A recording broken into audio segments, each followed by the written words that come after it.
traffic monitor natin uli guys. Ito po yung pangalawang traffic monitor po natin.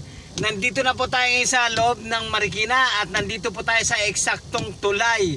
Nandito na po tayo sa may ilog namin, dito sa may, ayan medyo tumataas uli guys kasi di ba nag-uulan-ulan ulit.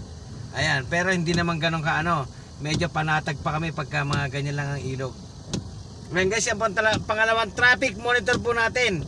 Itong traffic monitor natin ngayon guys, ito ay normal na po ito dito sa Marikina. Normal na po yan. Pagka umaga nga ginagamit tong kalahati na to going Cubao naman.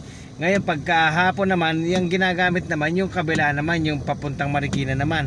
At one lane lang din yun sa going Cubao.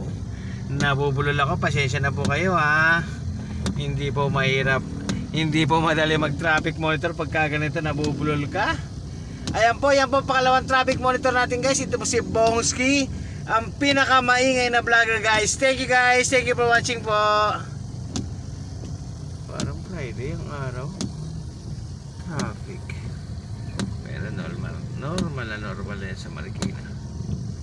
Tsaka meron pala hinuhuli. Ano kaya nasiraan to guys. Kaya isa pa to sa mga nagpa-traffic na siguro. Ayan yung enforcer